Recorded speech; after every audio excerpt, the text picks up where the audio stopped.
காலங்காத்தால எந்திரிச்சு வந்து நம்ம மைனிங் ரிக்லாம் எப்படி ஓடிட்டுருக்கு அப்படின்னு சொல்லிட்டு செக் பண்ணுறப்ப நம்ம எதை வந்து பார்க்கக்கூடாதுன்னு நினைக்கிறோமோ அதை நம்ம பார்த்தோன்னு வச்சுக்கோங்க எப்படி இருக்கும். அது என்னன்னு சொல்லிட்டு காட்டுறேன். இதுதான் வந்து நம்மளோட மைனிங் ரிக்ஸ் எல்லாமே. இதில் நீங்கள் பார்த்தீங்கன்னா எஸ்பெஷலி பார்த்தீங்கன்னா P4, அதாவது மிஷின் ரிக் 4 பார்த்தீங்கன்னு வச்சுக்கோங்களேன், டெம்பரேச்சர் வந்து 77 டிகிரிஸ். மற்றதுல எல்லாத்துலேயும் இருக்கும், சில இதில் டெம்பரேச்சர் அதிகமாக இருக்கும், கம்மியாக இருக்கும். பட் இந்த ரிக்கில் டெம்பரேச்சர் அதிகமாகிடுச்சுன்னா நம்ம கொஞ்சம் உஷாராகணும். ஏன் அப்படின்னா இந்த ரிக்கில் வந்து மெயின் கிராஃபிக் கார்டு வந்து பார்த்திங்கன்னா 3070 இருக்குது. 2070 கொஞ்சம் ஹீட் ஆகும். அதுக்கப்புறம் 2060 சூப்பர், 2060 இதெல்லாம் கூட ஹீட் ஆகிறதுக்கான சான்சஸ் இருக்குது. அது யூ கேன் சி லைக் இங்கே வந்து 72 டிகிரிஸ் வந்து இங்கே ஆகிட்டு இருக்குது. பட் எப்பவுமே இந்த ரெட்டில் வந்துச்சு அப்படின்னா நம்ம ஒரு தடவை செக் பண்ணணும். That is one thing. But எந்த கிராஃபிக் கார்டு வந்து அதிக டெம்பரேச்சர் ஆகுது அப்படின்றதும் முக்கியமான ஒரு விஷயம். ஏன் அப்படின்னு பார்த்தீங்கன்னா, இப்போ இதில் நீங்கள் பாருங்கள் 3070 வந்து 77 டிகிரி செல்சியஸ் இருக்கா. இப்போ இதே மாதிரி வேறு எதுலையா 3070 இருக்குன்னு பாருங்கள், 59. அதுக்கப்புறம் ரிக் 2ல் 3070 பார்த்தீங்கன்னா 68, 3070 வந்து 64. அதே மாதிரி ரிக் 3, ஸோ இது எல்லாம் 3060. ரிக் 6 இதெல்லாம் AMD கார்டு. ரிக் 7 இங்கே பாருங்கள், அகெயின் வந்து 3070 வந்து 60 டிகிரிஸ் இருக்குது. எல்லாம் 60, 59, 60, 59, 80. ரிக் 8, ஸோ இதுலேயும் 3070 இருக்குது. ஸோ அதுவும் பார்த்தீங்கன்னா 59 டிகிரிஸ், 56 டிகிரிஸ் இருக்குது. அதுக்கப்புறம் ரிக் 9, ஸோ இதுலேயும் 37 இருக்குது.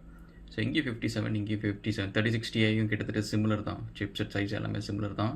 டிஐ அண்ட் பார்த்தீங்கன்னா சிமிலர் டெம்பரேச்சர். இப்போ நம்ம இதுலேருந்து எப்படின்னு பார்த்தீங்கன்னு வச்சுக்கோங்களேன், ரிக் வந்து பார்க்குறதுக்கு இங்கே நல்லா தான் ஓடிட்டுருக்கும், எஃபிஷியன்சி இருக்கும். இங்கே நீங்கள் பார்த்தீங்கன்னா வந்து ரிக் 4ல் வந்து ஃபேனெல்லாம் வந்து 100%ல் ஓடிட்டுருக்கு அப்படின்னு சொல்லிட்டு இங்கே ஸ்டாட்டிஸ்டிக்ஸ்லாம் கரெக்டாக காட்டும், பவர் கன்சப்ஷன் கரெக்டாக காட்டும்.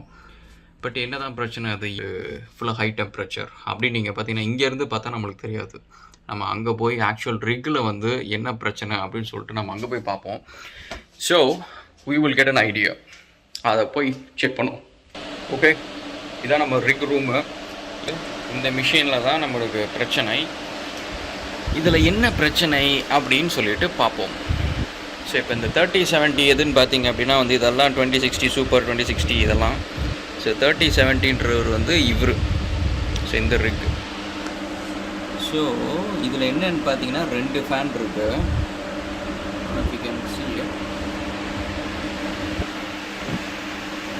அதில் பாருங்கள், ஒரு ஃபேன் வந்து ஓடல, ஒரு ஃபேன் வந்து ஓடிட்டுருக்கு. ஸோ இதுதான் பிரச்சனை.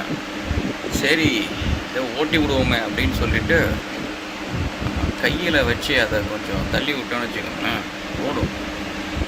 பட் எப்போவுமே இந்தமாரி டெம்பரேச்சர் வந்து ஸ்பைக் ஆகுது அப்படின்னு வச்சுக்கோங்களேன், ஸோ இந்த ஃபேன் வந்து நிற்கிறது வந்து ஜஸ்ட் ஒன் ஆஃப் சினாரியோவாக இருக்காது. சம்டைம்ஸ் வந்து டர்ட் ஏதாவது இருக்கும், அதனால் கூட திரும்ப ஓடுறது வந்து கொஞ்ச நேரம் கழிச்சு கூட நிற்க ஆரம்பிக்கும். ஸோ இப்போ அது என்னன்னு சொல்லிட்டு நம்ம செக் பண்ணணும். ஸோ அதுக்கு இந்த மிஷினை வந்து ஃபுல்லாக நம்ம ஷட் டவுன் பண்ணிவிட்டு செக் பண்ணுவோம். இப்போ இந்த மெயின்டெனன்ஸ் அப்படின்றத பொறுத்த வரைக்கும் நீங்கள் பார்த்தீங்கன்னா ஒரு ஜிபியூவில் வந்து முக்கால்வாசி பிரச்சனை என்னென்னா அந்த டஸ்ட்டு கிளாக் ஆகிறதுங்க. ஸோ அதுக்கு வந்து நம்ம ஜிபி வந்து சில இதில் வந்து நீங்கள் பார்த்தீங்கன்னா ஜிபி வந்து பின்னாடியிலேருந்து ஓப்பன் பண்ணுற மாதிரி இருக்கும். சில இதில் ஃபேன் கிட்டக்கே வந்து பார்த்திங்கன்னா ஸ்க்ரூஸ் இருக்கும். ஸோ அதையும் ஓப்பன் பண்ணலாம். ஸோ இந்த இதில் வந்து என்னென்னா உங்களுக்கு அந்த வாரண்ட்டி சீல் ஒன்று இருக்கும், ஒரு சின்னதாக ஒரு ஸ்டிக்கர் இருக்கும். அந்த ஸ்டிக்கர் மட்டும் நல்லா எக்ஸ்ட்ரா கேர் எடுத்துகிட்டு பொறுமையாக எடுங்க, அதை கிழிச்சிடாதீங்க. ஏன்னா முக்கால்வாசி நேரம் வந்து ஒரு கடைக்காரங்க வந்து வாரண்ட்டி இருக்கா இல்லையா, இது கொடுக்கலாமா இல்லையான்னு செக் பண்ணுறது வந்து இது டக்குன்னு திருப்பி இந்த ஸ்டிக்கரை தான் பார்ப்பாங்க. ஸோ அந்த ஸ்டிக்கரை கிளியராக எடுத்துகிட்டு அதுக்கப்புறம் நீங்கள் ஸ்க்ரூஸ் பண்ணுறதுனா பண்ணுங்கள், அந்த ஸ்டிக்கரை கிழிச்சிடாதீங்க.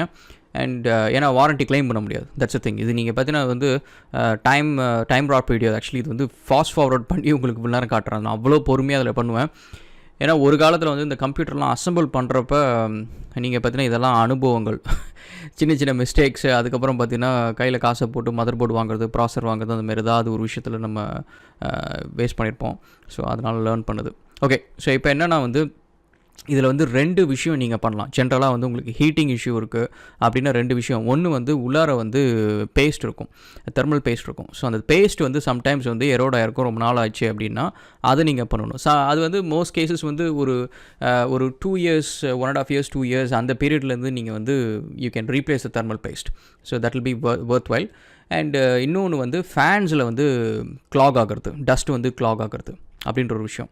ஸோ இப்போ நீங்கள் பார்த்தீங்கன்னா ஆர்டிஎக்ஸ் கார்டில் வந்து ஃபேன் வந்து முன்னாடி ஸ்க்ரூஸ் வந்துச்சு. ஸோ அங்கேருந்து நம்ம இது பண்ணிக்கலாம். அண்ட் இது வந்து ஆஸ்ட்ராக் கார்டு இது. ஸோ இந்த கார்டில் நீங்கள் பார்த்தீங்கன்னா வந்து நம்மளுக்கு ஃபுல்லாகவே வந்து ஃபுல் கிராஃபிக் கார்டுமே வந்து பின்னால் இருந்து நம்ம வந்து ஜஸ்ட்டு நம்ம வந்து ஓப்பன் பண்ண முடியும் அண்ட் கம்ப்ளீட்டாக டிஸ்மேண்டில் பண்ண முடியும். அண்ட் இதுவும் அதர் திங் கைஸ், நீங்கள் வந்து கிராஃபிக் கார்டு நான் வாங்குறப்ப ஃபஸ்ட்டெலாம் பார்த்தீங்கன்னா நிறைய டிஃப்ரெண்ட் கிராஃபிக் கார்டு வாங்கினேன். ஸோ மெயின் பர்பஸ் வந்து மெயின் ரீசன் வந்து it's is like tested and I want to test different performance, different memory modules எல்லாத்தையும் டெஸ்ட் பண்ணிட்டோன்னா then will have a overall understanding. அதுக்கப்புறம் நம்ம எப்படி இன்வெஸ்ட் பண்ணணும் அப்படின்றது நம்மளுக்கு தெரியும். வெரஸ் இப்போ நீங்கள் பார்த்தீங்கன்னா நான் கிராஃபிக் கார்டு வாங்குறது வந்து முக்கால்வாசி வந்து நான் இது வரைக்கும் என்னோடய எக்ஸ்பீரியன்ஸில் எந்தெந்த கிராஃபிக் கார்ட்ஸ்லாம் வந்து மெயின்டெனன்ஸ் ஈஸியாக இருக்குது அப்படின்றத பொறுத்து ஒரு முக்கியமான ஃபேக்டராக கொடுத்து வாங்குகிறேன். ஏன்னா இப்போ இந்த மைனிங் வந்து ஆல்மோஸ்ட் லைக் நம்ம ஒரு 1.5 years 1 year கிட்டக்க நம்ம பண்ணிகிட்ருக்கிறோம். அண்ட் இது வந்து நம்ம கண்டினியூஸாக இன்னும் ஒரு another 2 years அப்படி பண்ணுறோன்னு வச்சுக்கோங்களேன். அப்போ எனக்கு வந்து ஒரே வேலை என்ன இருக்குன்னா அப்பப்போ இந்த மெயின்டெனன்ஸ் இப்போ நான் பண்ணுற இந்த வேலை தான் ஒரே வேலை இருக்கும். ஏன்னா கிராஃபிக் கார்டு வந்து they last for really long period of time. என்னோட மிஷினில் இப்போ இந்த வீடியோ ரெக்கார்ட் பண்ணுற மிஷினில் வந்து நீங்கள் பார்த்தீங்கன்னா கிராஃபிக் கார்டு வந்து ஐ திங்க் 2080 Ti இருக்குன்னு நினைக்கிறேன், விச் இஸ் லைக் ஒரு 4 years இருக்குன்னு நினைக்கிறேன். 4 to 5 years வந்து ஓல்டு. அண்ட் இன்னமும் பார்த்திங்கன்னா வந்து ராக் சாலிடாக ரன் ஆகிட்டுருக்கு. பர்ஃபார்மன்ஸ் வைஸ் வந்து இன்னும் கேட் அப்ளிகேஷன், அனிமேஷன் அப்ளிகேஷனு எல்லாத்தையும் யூஸ் பண்ணுறேன். அண்ட் த ஒர்க் பியூட்டிஃபுல்லி, ஒரு இஷ்யூவும் இல்லாமல் ஒர்க் ஆகிட்டுருக்கு. ஸோ அதுக்கு என்ன ஒரு ரீசன் வந்து நீங்கள் பார்த்தீங்கன்னா இந்த இதில் வந்து கேபினெட் வந்து க்ளோஸ்டு கேபினெட். ஸோ அதனால் டஸ்ட்டு அவ்வளோ உள்ளார போகாது, ஃபர்ஸ்ட் திங். அண்ட் செகண்ட் வந்து இந்த ரூம் வந்து கொஞ்சம் ஓரளவுக்கு வந்து எப்போவுமே கூலாக இருக்கும். ஏன்னா நான் ஒர்க் பண்ணுறேன் அப்படின்றதுனால வந்து ஓரளவுக்கு கொஞ்சம் கூலாக இருக்கும். இது ரெண்டும் ரொம்ப இம்பார்ட்டண்ட்டான ஃபேக்டர் ஒரு கிராஃபிக் கார்டோட லாஞ்சிட்டிவிட்டி அப்படின்ற ஒரு விஷயத்தில் வந்து ரொம்ப இம்பார்ட்டண்ட். இப்போ நீங்கள் பார்த்தீங்கன்னா வந்து தெர்மல் பேஸ்ட் நான் வச்சுட்டேன். அண்ட் தெர்மல் பேஸ்ட்டை பொறுத்த வரைக்கும் இது நீங்கள் நிறையா வைக்கக்கூடாது, கம்மியாக வைக்கக்கூடாது. அது கரெக்டாக வந்து அந்த என்டையர் உள்ளார இருக்கிற அந்த ப்ராசர் வந்து கரெக்டாக ஃபுல்லாக வந்து கவர் பண்ணணும். அது வந்து உங்களுக்கு ஹீட் சிங்க் கூட உட்காடுறப்ப நீங்கள் பார்த்தீங்கன்னா ஃபுல்லாக ஸ்ப்ரெட் ஆகி உட்காடுறோம். ஸோ தட்ஸ் திங், நிறையா வச்சிடாதீங்க.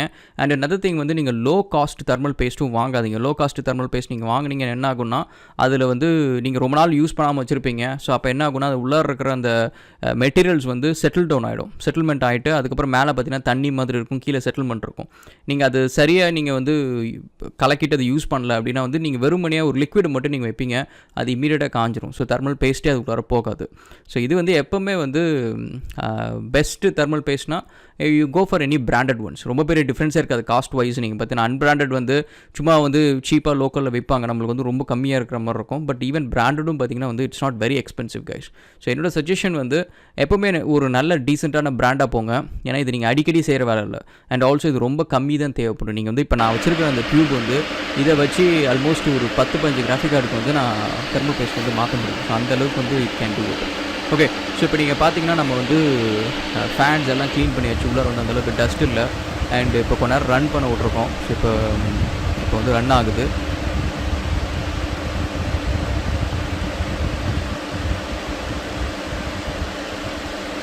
ஃபிக்ஸ் பண்ணியாச்சுன்னு நினைக்கிறேன். ஸோ இப்போ நம்ம டெம்பரேச்சர் வந்து ஆல்மோஸ்ட் ஒரு 15-20 minutes வந்து ரிக் ரன் ஆகிட்ருக்கு. இப்போ வந்து நம்ம டெம்பரேச்சர் என்ன அப்படின்னு சொல்லிட்டு நம்ம அண்ட் ஸோ இந்த ஆர்டிஎக்ஸ் கார்டு தான் நம்ம பார்த்தோம். ஸோ இப்போ வந்து டெம்பரேச்சர் வந்து 64 மெயின்டைன் ஆகுது. பட் என்ன பண்ணுவோம்னா ரிக்கை வந்து இன்னும் ஜிபி உள்ளார போடாமல் ஜிபி வெளியிலே இருக்கட்டும். நம்மளுக்கு ஒரு ஃபியூ டேஸ் வந்து என்ன டெம்பரேச்சர் ஆகுதுன்னு சொல்லிட்டு கண்டி பிடிச்சிட்டு செக் பண்ணிவிட்டு எல்லாம் ஓகேனா திரும்ப வந்து will put it back. Okay, so this is நம்மளுக்கு ரிக்கு வாங்கிட்டு அது போட்டுக்கும் ஓடிட்டே இருக்கும் அப்படின்றது கணக்கு கிடையாது. நிறைய பேர் தான் சொல்கிறாங்க ராகுல் நீங்கள் அசம்பிள் பண்ணி கொடுங்க அண்ட் கடையில் வந்து அசம்பிள் பண்ணி ரிக்கு கொடுப்பாங்களா அப்படின்னு சொல்லிட்டு. But the point is like இந்தமாரி சில வேலைகள் வந்து நம்மளுக்கு தெரியல அப்படின்னா ஒவ்வொருத்தரையும் யார்கிட்டே போய் நிற்போம். ஒவ்வொருத்தரையும் வந்து நம்ம will be spending money and which we cannot recover it. Return on investment வந்து இட்ஸ் வெரி டைட். ஸோ அதனால் எல்லா வேலையும் நம்மளே செய்கிற மாதிரி தான் it will be easy. Okay, cheers guys, will catch back in another video. Thank you.